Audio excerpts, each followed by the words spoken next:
All right, guys, welcome back to Crossroads of Thought. My name is Frank. And my name is Ariel. And today we're going to be talking about privatization of government or public services. And so this is episode number 4 for us. We've been doing this for a little over 2 months. So for this episode, we're going to be taking it with 3 topics or 3 subtopics of the main topic.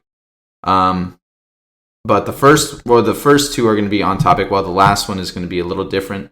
For the first topic, we're going to be talking about privatization of government services in a general overview, sort of a background.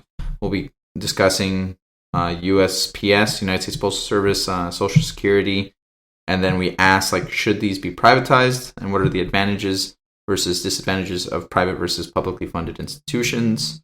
And then for the second on-topic question, we're going to be talking about the Arizona educational voucher program that they have here in the state, Arizona Educational Savings Account Program, I believe. And we're going to sort of give our thoughts on it. And then for the third and final topic, we'll be talking about Prop 414. And that's a proposition here in Tucson, Arizona, that we will be discussing. So if you're not in Tucson, you might want to jump off after listening to it or before you listen to it, but definitely stick around if you're interested. Awesome. And then, like always, we do have a discretionary notice, so I will go ahead and go over it.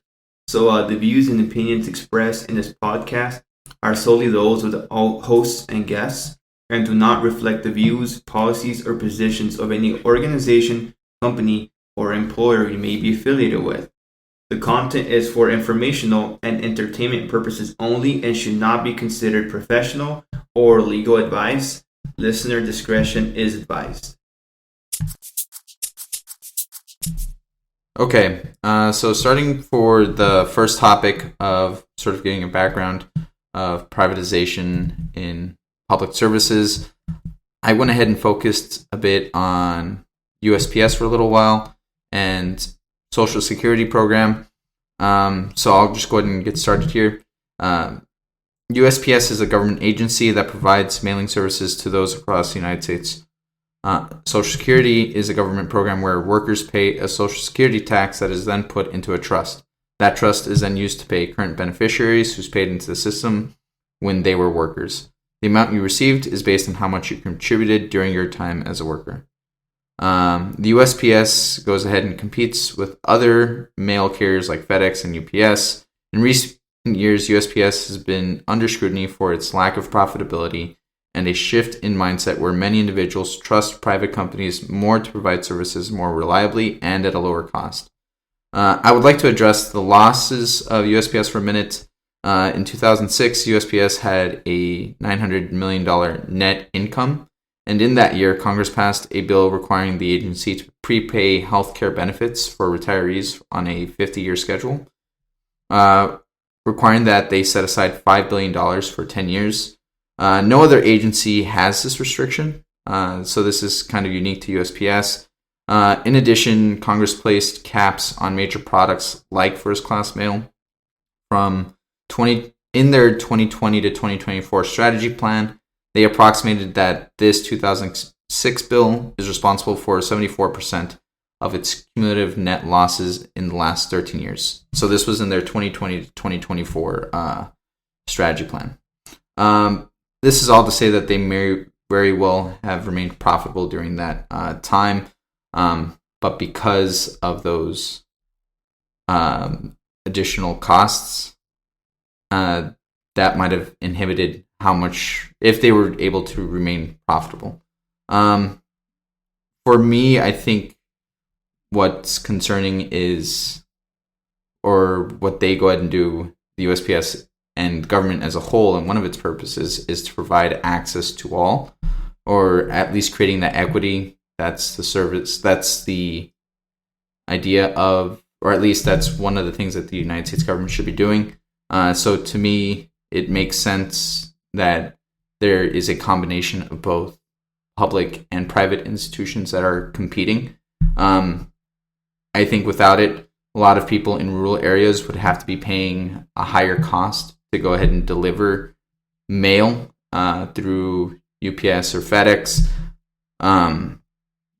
I also think that maybe the United States government should go ahead and expand into broadband internet. The reason why I go ahead and say that is right now there is no federal program or a federal agency that goes ahead and does that.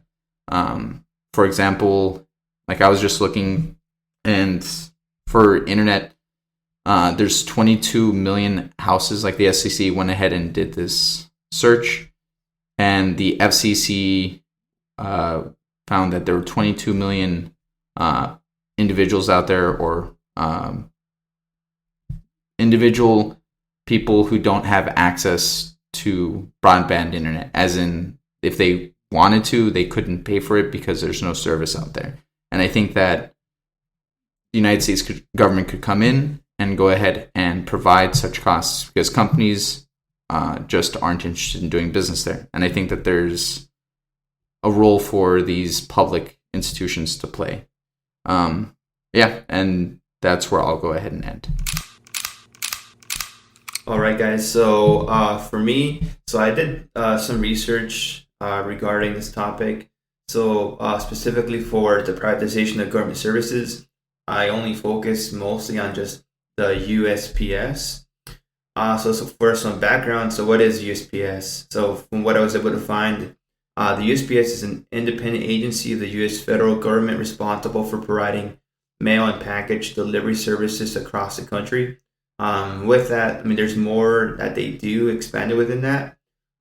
So to kind of go over some of the, I guess, like statistics or some of the finances that I was able to find. So in the 2023 fiscal year, the USPS generated $79 billion in revenue, but reported a net loss of $6.5 billion. Kind of what Ariel was talking about, the $5 billion. That I did not know, but when looking at my notes, I see it there. But with this context, it's making me understand it better, and that's a very interesting thing that they decided to lump in that whenever they passed. I think you mentioned 2006, right? Yeah, in 2006. So that's I think that's kind of interesting. So in the fiscal year, so for 2024, the USPS reported the following expenses related to employee compensation and benefits. So for salaries and benefits, it's $55.1 billion. The Federal Employee Retirement System, known as FERS, it's $5 billion. Additionally, there's a couple other aspects of it too, like their retirement system. It's about another $3.2 billion. So I kind of wanted to see the pros and cons for this argument. So I'll kind of go over both. So starting off, so for pros. So advocates argue that privatizing USPS will make it more efficient, financially stable, and customer friendly by removing bureaucratic. I'm not saying it correctly, but whatever. So by removing bureaucratic constraints and encouraging innovation and competition. However, opponents warn of higher costs, service cutbacks, and job loss, especially in rural areas.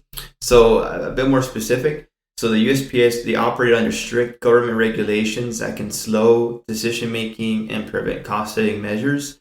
So a private company could streamline operations, reduce bureaucracy, and cut unnecessary expenses. While USPS is not directly taxpayer-funded, it has received financial relief from Congress when facing major losses. So privatization could remove government liability, preventing taxpayers from covering USPS deficits. Now, let's take a look at some of the cons. So while privatization might make USPS more efficient in some ways, it also risks higher costs, job losses, reduced access, and service cutbacks, especially in rural and low-income areas. So critics argue that USPS as a public service ensures fair, affordable, and universal mail delivery. And then more specifically, so prioritizing the USPS, it might make it more efficient in some ways, but it also risks higher costs, the job losses, reduced access, and service cutbacks. Specifically for job losses and wage cuts, so the USPS employs over 600,000 workers. So a lot of them are they're unionized, middle class jobs with benefits. further privatization could lead to their layoff, reduction in wages, and also fewer worker protections. Furthermore, it could also lead to monopolization, especially if fewer private companies exist, especially when other companies take other companies. That could create this potential for monopolization, leading to price hikes and less competition. That's kind of what I was able to find for the overall pros versus cons. And like I said, I only focused on the USPS. That's the majority of my research for this topic. And with that, we're gonna go ahead and move forward to this next part.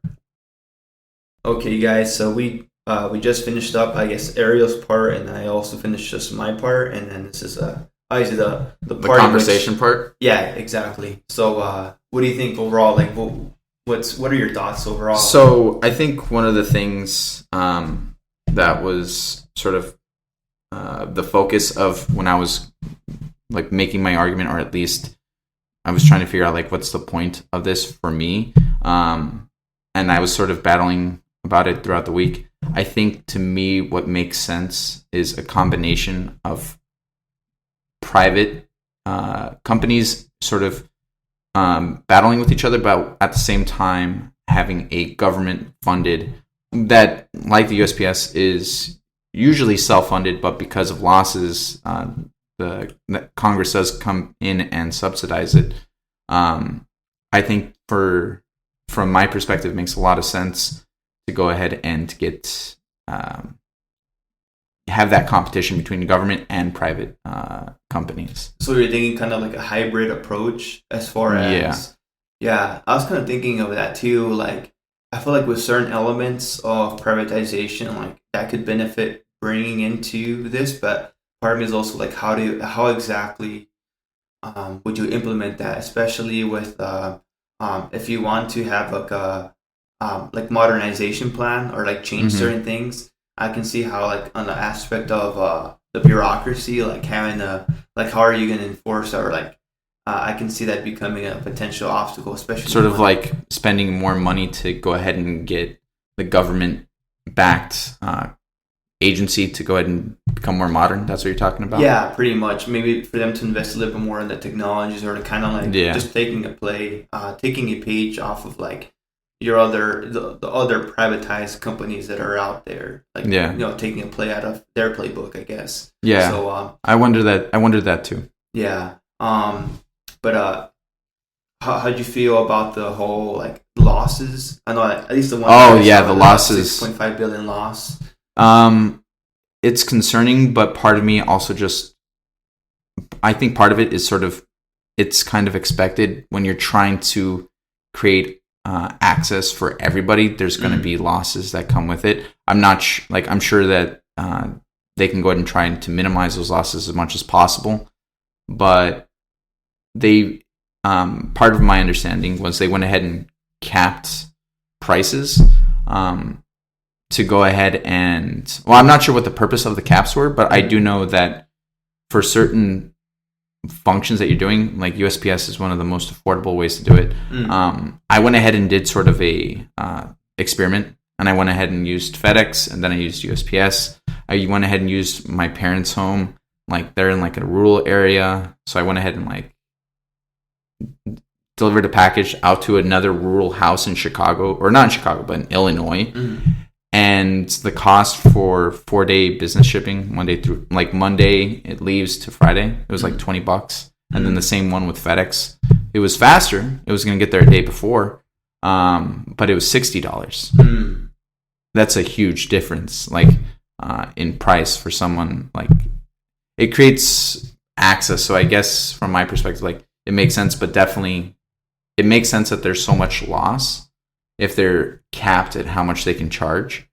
But it also, it's not crazy to me. Like it'd be great to get that number reduced so it's not as many losses. Yeah, and also it's kind of like, it's like the USPS sometimes like we shouldn't be seeing it as much as a moneymaker. More of it's a service. It's like a public service that anyone can use, regardless of whether or not it's like it's for profit, whether or not it makes money, right? But I think so. I agree. Like as far as maybe cutting down on the overall, like the net loss, like that would be probably ideal. But yeah, I think maybe instead of people looking at it purely from a how much money can we make, like a pro profit sort of lens, but it's more of like, well, this is more of a service, and with that, like, we should understand that, like, well, it's gonna lose money more than likely because this is a service that is accessible for everyone. So maybe like having that more of a not conversation, but seeing it from that lens versus purely from like, hey, let's make money,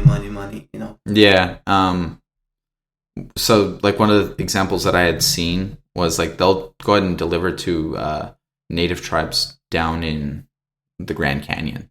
Oh, like wow. Yeah, like it's I thought I saw somewhere where it's like they're legally required to deliver to every address or something like that.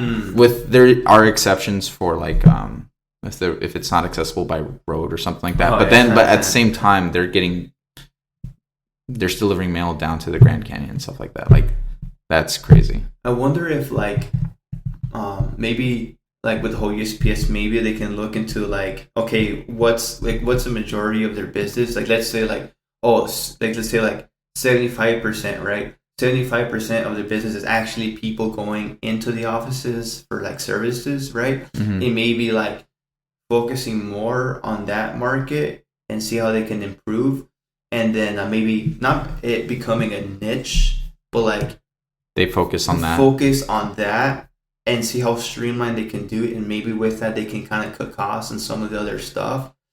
And then maybe shifting some of the other operations, and maybe like let's say they did a graph like 70% is used is we've noticed it's people coming into the actual branches, about 5% used for whatever service. Maybe like they identify this 5%, and maybe they can shift that over to the private side, or some like I guess, or maybe make that into a kind of like reaching out to the private side and say, hey, who can come up with a solution to do this, and kind of like do bids for it, but also make it kind of incentivized, like, hey, this is how much we're going to pay you as a base, but if you're able to hit these certain goals, you might make like a little bit more money. I don't know. Like, potentially. I mean, I'm not fully sure. I'm just kind of spitballing here. I think one of the other things I saw that was like driving down their losses is just people are just in general sending mail just less, and so there's just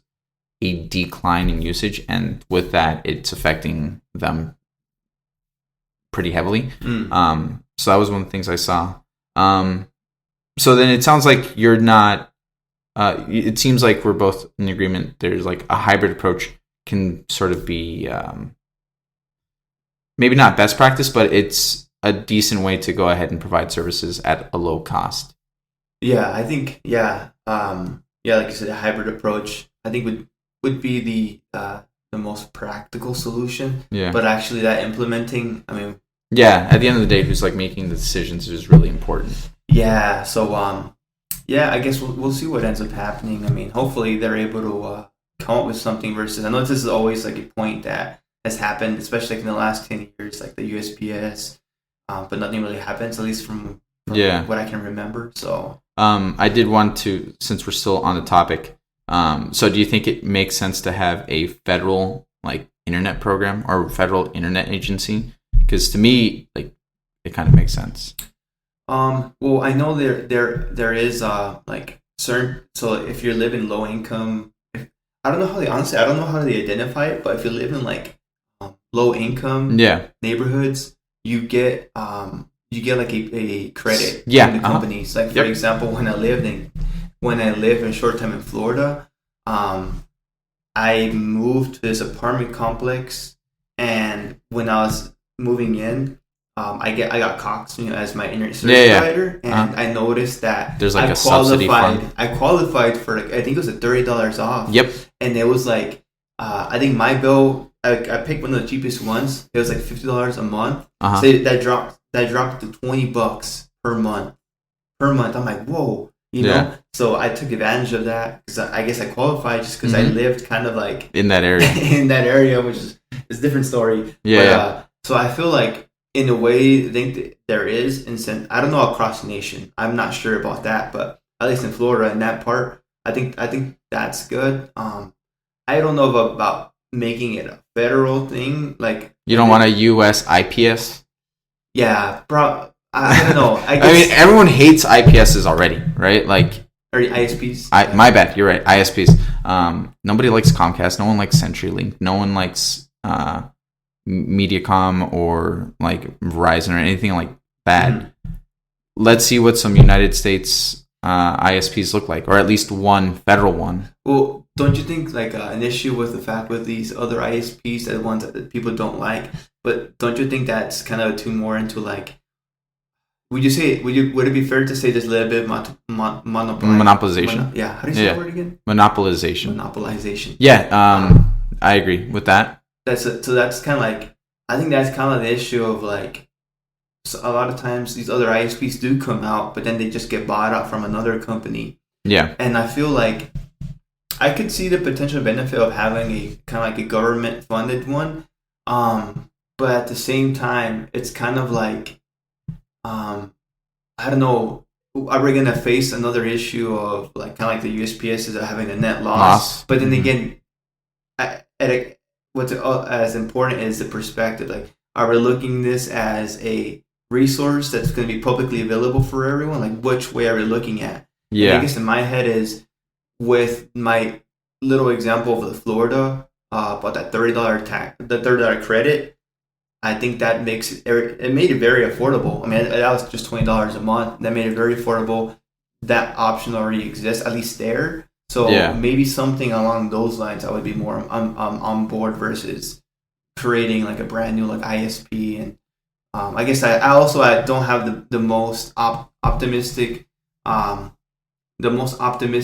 I guess mindset of the government whenever they're gonna want to do something. I feel like they're very like slow. a So government agency that gets started. yeah, I feel like I have this perception that it's not as efficient or works very slow. So that's kind of one of my fears. But I can see that. Yeah, I think we can move on to the next topic. okay, guys, so we're gonna go ahead and get started on our next topic. So for second topic, so it's gonna pretty much the topic is so poor communities are disenfranchised further through with this new AZ education program. The program being the Arizona Empowerment Scholarship Account. So this further skewing perception and reality. What are your thoughts of this program? So for me, I wanted to see what is the current schooling system kind of look like, right? So currently for the state of Arizona, purely, so currently students are able to choose from a number of options. So parents have the ability to choose from your traditional public, public charter, public magnet, private, online learning, homeschooling, and microschooling, I guess is another option. So there's a good options for parents that they can kind of choose from. So what is the Arizona Empowerment Scholarship Account, further known as ESA? So looking into it, so it was established in 2011. So it is an empowerment scholarship account administered by the Arizona Department of Education and funded by state tax dollars to provide education options for qualified Arizona students. So this program was initiated as a response to a 2009 Arizona Supreme Court ruling that deemed traditional voucher programs unconstitutional. So in 2011, the Arizona legislature passed SB 1553, establishing empowerment accounts specifically for students with disabilities. So the intent was to create a system that allowed these students to access specialized educational services from providers addressing the need for more personalized educational options. Over time, it has expanded to include other students. So this program has further expanded a lot more, honestly, to include a huge chunk of student population. So I kind of looked at some of the requirements in order for you to apply. So based on some of the stuff that I was able to find, so requirements for, let's say, K through 12th grade. So like you would just need to make sure you have a birth certificate and also proof of residency. Besides that, I didn't see a whole lot of other options besides having certain periods in time in which you can apply. They have deadlines and so forth. So here's some numbers. So if you want to apply for this program, so considering there's no disabilities, so first to 12th grade, you would get between $6,000 to $9,000. For kindergarten, it's $4,000 to $5,000. I also was able to find this table in which if the child has certain disabilities, you would get a little bit more money. I'm not going to go into specifics there. So overall, what are my thoughts on this program? So I think the idea in itself is great because it gives parents additional options. However, I do have some certain things that I'm not fully on board. So, for example, I think the criteria it should be improved. I think it's open, which is nice, but I feel like you also leave it to potential mismanagement, or you can leave it open to I guess for people to take advantage of it, if that makes sense. So I was able to find this one article. So the governor, Katie Hobbs, so she kind of chimed into this pretty recently. I believe this month she had her input. So according to Governor Katie Hobbs, there has been a dramatic spike, which now includes 48.4 million in ESA supplemental spending for the upcoming fiscal year. Because of that, the Democratic governor says the program is projected to hit 1 billion in taxpayer spending during the fiscal year that begins on July 1st. She has proposed the idea of a family making under 100,000 would still be eligible for the full ESA voucher, but families making over would see less money. Some further details. So in the 2022 through 2023 school year, the ESA's program's cost escalated to $587.5 million, marking a 211% increase from the previous year. So that is a huge jump. I think we would need to make further requirements overall. I'm not sure what that looks like. Certainly, maybe the income one could be a potential filter.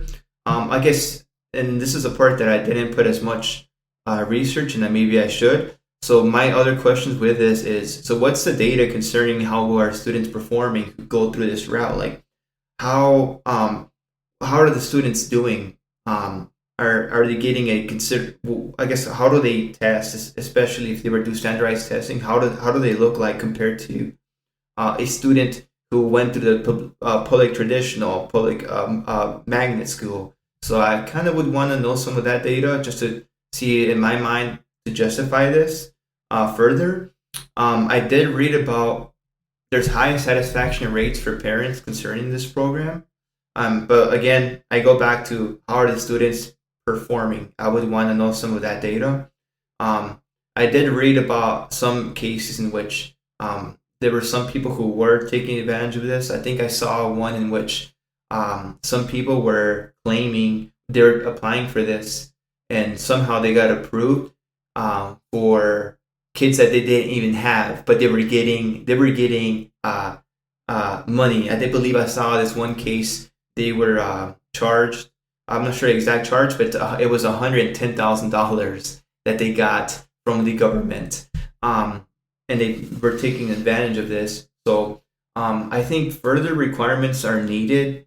I don't think leaving it open as is the most practical approach. And also, if you really want to come down to finances being an important thing, especially for all of us, if we're paying it as taxpayers, I think we all should take better attention where that money is going to. And I think overall, it's a responsible thing that we should take into account. With that, I will go ahead and close and move over to Ariel. Okay. So part of, I think, this program's why it's gotten so much attention, or at least one of the reasons why it went ahead and maybe not got passed per se, but I think part of the attractiveness to it is in Arizona specifically, the school system, the public education school system, nationally is pretty at the bottom compared to the rest of the states. And I think there's this desire to go ahead and make sure that kids go ahead and get a strong education, and kids don't want to, or parents don't want their kids to be left behind and to have a quality education. So I'll just go ahead and dive in with some of the stats, how Arizona does nationally. So we're ranked 32nd in teacher pay. And then according to the nation's reportcard.gov, fourth graders are in the bottom 25th percentile in the nation in math and reading, while eighth graders are bottom 50th percentile. Arizona also has the fifth lowest high school graduation rate. With that said, this episode isn't focused on how poor the Arizona public school education is right now. What we're looking to discuss is the Arizona, what'd you call it? Empowerment Scholarship account or something like that? It's the Arizona Empowerment Scholarship account, yeah. Okay. So, like Frankie said, started in 2011, and it was focused specifically with children who had disabilities, or for parents who had children who had disabilities. And then in 2022, it was modified to go ahead and make it a universal program within the state. And so I went ahead and I think my concern, one of the things that I was sort of guided me on this one, is the idea of less money going towards public education and more going towards subsidizing those more well-off, to go ahead and have private, to go ahead and subsidize those who don't need the money, and go ahead and have that money go away from public education to that program. So I went ahead and I found this article, or this research paper done by Brookings Institute, which is a think tank. They did an analysis on the demographics of those using the ESA account, using the ESA program. So using Arizona zip codes, they looked at the participants while measuring against the area's poverty rate. They found that the areas with the lowest poverty rate had the highest participation rate as well. They also measured by median income and found that areas with the highest income had the highest participation rate. In my mind, the focus should be for Arizona state government to focus on fixing the public schools. I think that's sort of where I wanted to go ahead and end that part. So I think my concern is those, like, the money not being redistributed properly to everyone. Again, sort of like the USPS creating access for everyone. I think that this really helps, or at least the ones who are benefiting the most from this program are the ones who are well off. And I think that that's concerning. Like, I looked at, like, or at least in that research paper, the ones with the lowest poverty rates were the ones who were using this the most. And same with income, the ones who had the highest income were the ones that were using this the most. I think to a limited extent, it can make sense for those with disabilities. But I'm not looking to create subsidies for those who are well off, at least in my mind, or at the very least limiting or capping this number quite a bit, and instead focusing on using that money to go ahead and improve the public education system. Because I think there's a lot of I think that part of the reason why this program got popular is because there's little trust in the Arizona public school system. Yeah, and also like, it's very open. Like, a lot of people can apply for them. Like, literally. Anyone. No, it's universal. Universal. And it's one of its first of its kind, right? It being a universal.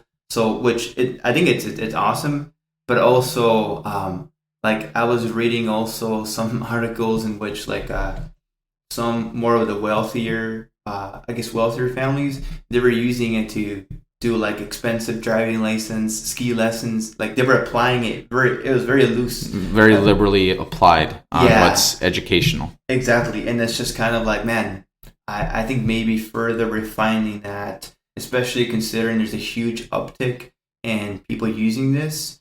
I think I think we should definitely refine it, like just somehow find better like, filters versus just letting absolutely everyone jump on board with this. Not saying it's a bad thing, but I mean, at the same time, we should take a look at the cost. Yeah. You had earlier said that the number was 540 million. I think that was the account, or that was the amount of money that was budgeted for it. So it escalated. So like in the 2022 to 2023 school year, so the ESA's programs cost escalated to 587.5 million, marking a 211% increase from the previous year. I saw the next number was 707 million. Oh wow! So it was going up. Like it just keeps growing, and it's like I don't know. I feel like maybe we should go back towards, especially what was the purpose of this? It was supposed to be for families who have kids with disabilities, right? Yeah. Maybe we should take back the approach of like, hey, let's go back to the roots. What was it? What was the purpose of this account, right?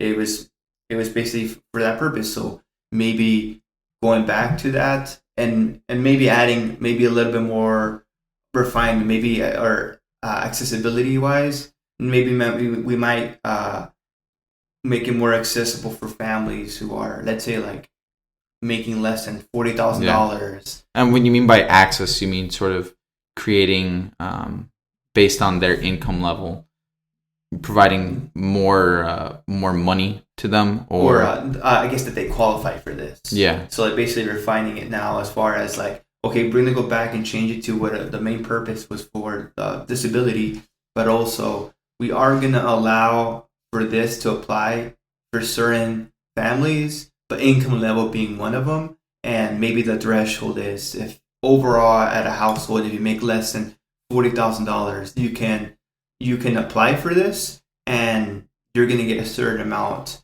And I believe also from what I read, it's like this isn't a supplement. So it doesn't work as a supplementary. Like meaning, if you choose to go this route, your child's not going to go like public traditional school. You're going to go this route. You can't do both. Because then you're basically double dipping in the sense of like how much money the state spends per child. Like now they're accounting for, it's one child, but they're accounting for two. Yeah, because of public education and through this voucher program. Exactly. Yeah. Yeah. So I guess it's coming down to sort of limiting it to certain families is what you're thinking, or at least certain incomes. At least that being kind of like a filter. I don't know what other filters I can kind of think of, but if it's purely thinking of it in that monetary sense, that makes sense. I'll get that. That makes sense. Oh man, I'm on my game today. So, and also I feel like I didn't realize, dude, there's a tons of options for kids. Like I didn't realize like there's the public, granted some of them have a bit more, they have their own sort of like filters, like the magnet schools. Like I realized there's public charter schools, public magnet schools. Obviously private are different, but there's online learning, homeschooling, microschooling. Like there's a ton of, I have no idea what microschooling is. Bro, honestly, I just kind of looked at it, I glanced over it, and I thought like, what the heck is microschooling? You know? But it's an option. Apparently there's I just Googled it real quick. So yeah, it's an alternative. It's the reinvention of a one-room schoolhouse. That's it. But okay, so I guess it's just homeschooling then. So it's kind of sounds like it's almost as if you would do homeschool, but maybe if you live in a certain community, you bring all those homeschool kids, and now it's a micro school maybe. Yeah. So it's like, it's kind of like, let's say in the neighborhood that we're at right now, it's like, okay, maybe we can get 10 kids who want to be part of this, and we'll make a micro school. Yeah. So I guess a combination of like homeschooling, but in a setting where we're all close. Like in a small like house and small room. Yeah. With the So with the ESA program, I'm not sure if you saw, but other states are looking to move towards this as well. And I'm not sure if they're offering it through a universal thing, but I think there's sort of this, at least right now, there's a bit of this sort of went ahead and got the wheels rolling on creating these types of programs. So I'm curious to see if they go ahead and implement it more with rules, or are they looking to just copy off the idea of a universal program and like if it's capped or something like that. I think my concern is like just not using it for public education, but I can see the want of wanting to go ahead and at least supplying families who want to go ahead and teach their kids, like use that as a subsidy to go ahead and help them out. Yeah, and then considering what you're talking about as far as other states looking into using this universal, idea, hopefully they can kind of look at us and then, okay, what are some lessons we can learn, and then they can apply it. But then they've already seen some of the lessons we've learned, kind of like the hard way, like meaning the high number going up associated with that, and they can be like, hey, these guys have already tried it, leaving it completely open, and that ballooned up the budget for education. So maybe we can come up with our own filters that are unique to our circumstance, to our local population in the state. I'm hoping that's the thought that enters the mind of whoever is in charge of that. So we'll see, I guess. Yeah. All right. Okay, guys. So for the last section, we're going to be talking about Proposition 414. What is it? What does it entail? What's your voting preference and why? So I'll go ahead and start. So the city of Tucson is asking voters to consider a half-cent sales tax increase for the next 10 years to fund a safer and more vibrant Tucson. If approved by voters on Tuesday, March 11th, the city's sales tax rate would increase to 3.1% and generate a projected $800 million over those 10 years. So the revenues that the half-cent sales tax would generate, if approved by voters over the 10 years, would be split into 5 distinct categories. So with 65% of the funding allocated to public safety investments, and the remaining would go into community resilience investments. So I will further refine that. So the 5 categories, so there being affordable housing and shelter, so that's 17.5%. Neighborhood and community resilience, that's 16.75%. Enhanced emergency response, that being 22.75%. Technology investments, 12.25%. And capital investments for first responders at 30.75%. So I also wanted to look at quickly for the Tucson Police Department. So currently for the fiscal year of 2025, they are operating under a budget of approximately $227 million. And I just wanted to add that real quick. So furthermore, for the proposition, so this would increase the sales tax rate in the city of Tucson. This would be among the highest taxation rates in the state of Arizona. So although Proposition 414 has funds earmarked for specific categorical expenses, there are no real guarantees. So for example, if the mayor and the council were to identify unforeseen circumstances or extraordinary considerations of the public interest or necessity, they may reallocate funds. Revenues may also be used to supplant the general fund investment plan, expiring sources of funding for Proposition 411, Prop 101, the American Rescue Plan Act, as well as state and federal grant fund sources. Finally, the budget for the city of Tucson is $2.4 billion annually. Prop 414 will generate an additional $80 million per year for 10 years.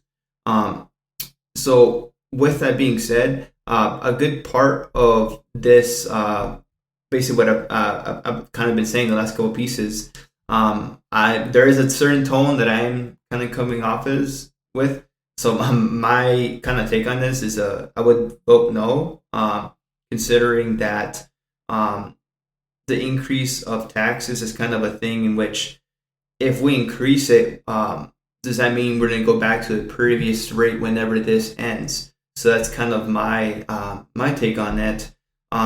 So with that, what do you think, Ariel? So a couple of, so you were mentioning, I think for me, one of the things that I was saying was part of the reason why Tucson wants to go ahead and do this is because they were going to lose about $400 million because of revenue that's being cut from them because of state cuts. So this is actually doubling the amount in those 10 years. Like, I think, I'm not too sure what the 400 million was for, or like how, I don't think that was yearly. I don't think it was 400 million yearly. But I think they might have, because I saw 400 million show up quite often. I think that's over the 10 years. And so what this does is it gives us 800 million. So with the 400 million, let's say if instead of the 0.5%, it was 0.25. The 0.25 would be just to maintain the status quo of what they had already had. So that's one of the reasons why Tucson is going to do this. I did see also that they would be one of the highest tax cities in the state. But I'm guessing, like, I'm not sure what Phoenix is. Like, would we be higher than Phoenix? I think so. Well, maybe certain parts of like Phoenix are probably going to be among the highest. Oh yeah, you're right. So certain parts of it maybe. I also went ahead and one of the, I'm not sure if he was one of the authors of Prop 414, but Tucson City Manager Tim Thomier. He went ahead and wanted to go ahead and say, like, yes, it is very true that 2.4 billion, or Tucson's annual budget is 2.4 billion. So they can go ahead and find the 2.4 billion, or they can find the 80 million, because it's 800 million over 10 years. Mm-hmm. They can find the 80 million in the 2.4 billion. One of the things that he had went ahead and written was, in actuality, he was saying that the actual budget that is negotiable, that can be moved around, that's 750 million. The other the other 1.7 billion is fixed. It's already appropriated. If they wanted to add these things, it would have to be within the 750 million that's already there. So it's not as much. I think one of the things that I was seeing was 30% of it is going towards first responders and stuff like that, or fire departments, police departments, and equipment. I haven't even said it yet, but I'm more for like voting for this. One of the things that did get mentioned or brought to my attention, though, is that it's sales tax. Some people are going to be, or at least one of the fears is lower income individuals are going to be paying more of this burden of the 800 million that's projected. I think I'm concerned, though, of what our services will look like by not passing it and losing the 400 million that is expected to come, because we were like originally supposed to be getting 400 million and we're losing that. So I'm not sure what is going to happen to those services by not having that money. I think we might start to see regression or a degradation. I'm not sure if that. No, yeah. You used it correct. You're asking. Yeah, I'm not sure if I used it right, but of these services, and I don't want them to be. I don't want them to drop in quality. Yeah, you don't want like response times to drastically even worse. Decrease. Yeah. I will say also, I want to give credit to a lot of these arguments I got from the Tucson Crime Free Coalition. I forgot to also say this. So this is from crediting Josh Jacobson, Kevin Daly, both being steering leaders of this organization. So they said also, Our members believe the mayor and council should review the city charter and reprioritize budget expenditures without saddling an additional financial burden on City of Tucson residents. I'm kind of with that same sentiment too. Sort of shifting. I'm not sure what the prioritizations or how some of the money is being done, but potentially back. I'm on board with that. Furthermore, I did see there's a bunch of like, basically most of the people who are in the city council are approving this. A lot of like the Tucson Fighters Association, also the Tucson Police Officers Association. Like a lot of these are saying yes. But it's like, it's kind of hard for me to wrap my head as far as, hey, don't you want to reduce crime? Hey, don't you want to give all this equipment to the police officers, first responders? Obviously, yes. Like, who's gonna say no against that? My thing is more of like, okay, how much money are they getting now, and how are those being addressed? I guess I would want to look at how exactly the money is being used. Like, especially if they're getting $280 million solely, the police department solely is getting $280 million this year.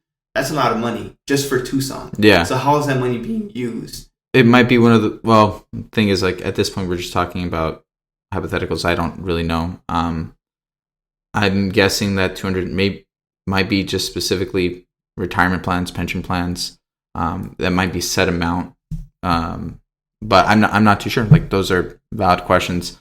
I guess in my mind, I'm thinking also that Tucson lost $400 million, and from like the Arizona state revenue, like, I guess it was $2.4 billion. It's $2.4 billion annually, but I guess at some point it was like 2.8, or maybe not even 2.8. Like maybe it was 2.7, but our revenue went up. Well, I think some of it is from some of it's expiring propositions that were approved in the past that included additional money. I think also there's going to be a reductions because some of the other propositions that were approved in the past, they kind of staggered. So meaning that's why they had a larger amount, because a previous proposition was approved, but they're sunsetting. So that's why you're kind of seeing the drop off. But I would have to look at some of the other propositions, but if I'm not mistaken, each of those propositions had a specific intent, right? The intent is for it to do a certain thing. So meaning whatever the intent was, especially if they needed to go ahead and buy, let's say, new equipment, that equipment should still be there, right? Whatever the intention, that should still be there for that amount. So I guess in my head, it's like, well, what's your intent? You should have met the goals considering the money that there is, meaning the infrastructure should be there. If anything, at that point, it's just a matter of potentially either not upgrading the equipment, but basically getting it back into a serviceable condition, versus trying to buy something from brand new. So, I don't know. I kind of have mixed feelings over this. My thing is I don't want taxes to increase. Yeah. And so, also my thing is if it increases and it's going up to a certain percentage, I'm not sure if it's kind of like I guess I have that sort of feeling of once the government asks for something, they're going to maintain that as a status quo and continue to build towards it. So I think it's kind of what you were saying earlier, where these propositions were sunsetting. So I would imagine that this would sunset as well in 10 years. But I think what you're saying is, okay, in 10 years, are they going to ask for another proposition asking for the same thing? Is that kind of what what your concern is? Yeah, and also like if the previous rate was at 2.8%, but now it's going to go to 3.1%, right? Are we ever going to stay at 2.8? Maybe not. Now 3.1 is going to be the norm. This was from the Tucson Sentinel. They went ahead and said the city will lose $400 million from its budget over the next few years because of a statewide flat income tax that was signed by Governor Doug Ducey in 2021. So we used to have a progressive tax structure, but in 2021, I guess they went ahead and made it I forget what the term is, but they made it two taxes. So it's one, like if you'll get taxed, like, let's say 3% for anyone who's like, let's say 50,000. I don't know what the numbers are, but anyone making more than 50,000 pays below 3.1, or not below 3.1, but they go ahead and pay below the 3.1 amount. Anyone above it pays above 3.1 amount. And so that lost Tucson $400 million in revenue. So in my mind, it's a thing of if I think there's this idea of maintenance that's going to go down in price. But then like more than like if 400 million is needed just to maintain and we don't do that, then I think it's going to go down in quality. And with 800 million, I think it would at least allow the opportunity to go ahead and make investment to see if different things work or not. Gives a little bit more breathing room. But like you said, like I'm not entirely against. Like I want to make sure that they're spending it correctly. And one of the things that Thomas, I forget what his name was, what he went ahead and said is part of the budget will have sort of a committee overview that's going to be watching it.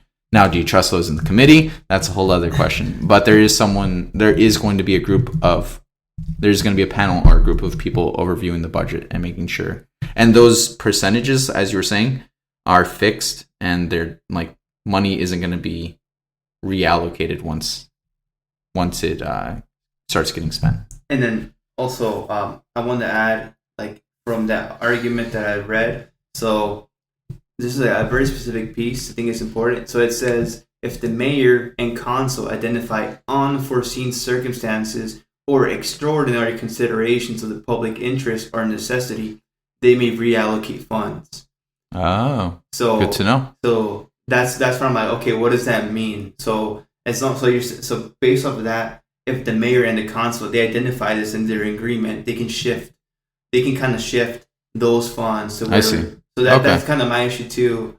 I don't know. I guess in my head, it's if there really is a need for emergency first responders to have better equipment.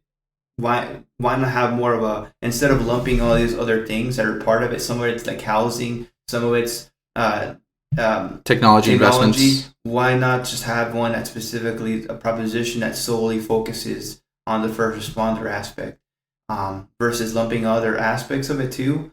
I think that would be better because there's certain things that I feel like, I don't know, it's kind of iffy to include on there, especially considering if the mayor and council can identify any unforeseen circumstances or extraordinary considerations, they can kind of shift funds around, and that kind of keeps me a little bit of in the, okay, like, what does that look like? What does that mean? Unforeseen, that's vague, So that's kind of one of my concerns. And so it seems like you're a little bit more wary about it and leaning or choosing to like vote no on this, right? Probably would vote no. Okay. Yeah, I went ahead and was looking at TucsonAZ.gov actually gives like a list of the costs of for each one of the percentages, like in the it's very specific. Very comprehensive. Yeah, I like that. And I think that's one of the things, at least, where it's nice where you can hold them accountable to a certain extent. Granted, you need someone to go ahead and spend the time to see where the stuff is actually going.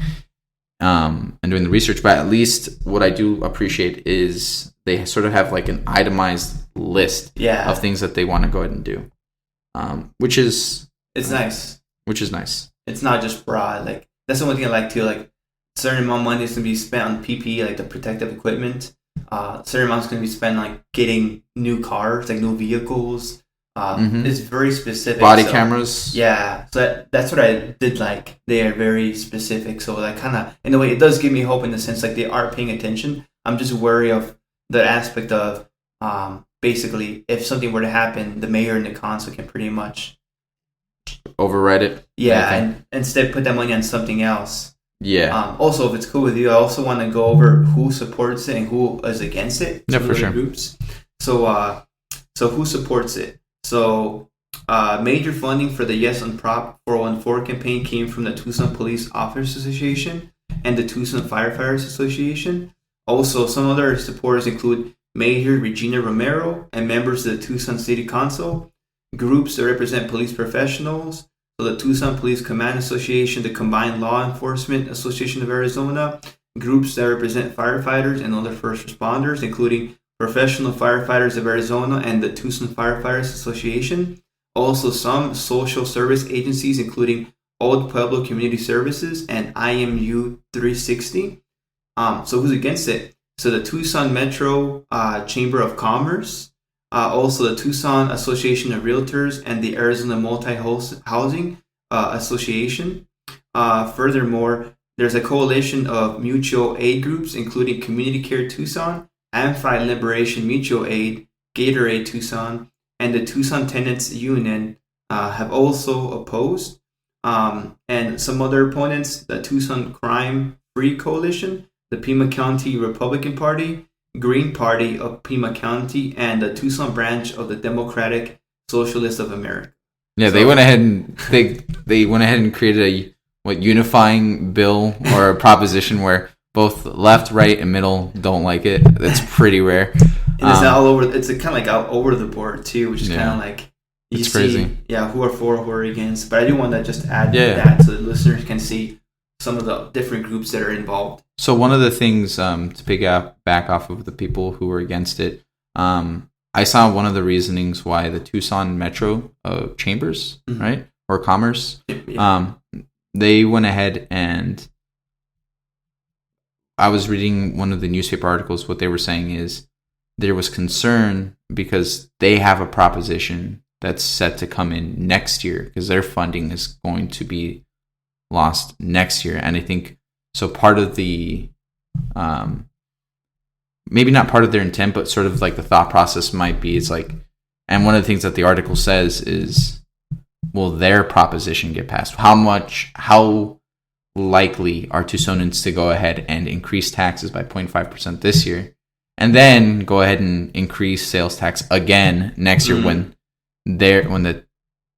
the proposition that's used for Tucson Metro is set to sunset? And so that's at least you went ahead and said Tucson Metro. It's like, oh, I did read something about that, about their perspective. Yeah, and I saw like they did have a specific site that they did, the Tucson Metro Chamber of Commerce. It's literally the link is no414.com. And an interesting thing is, so it's basically one of the topics is why is the city of Tucson asking for a sales tax increase? And so it says the city of Tucson has a $2.4 billion annual budget. They are stating that due to a reduction of state share revenues, the city of Tucson is receiving $27 million less per year, or roughly 1% of the existing budget.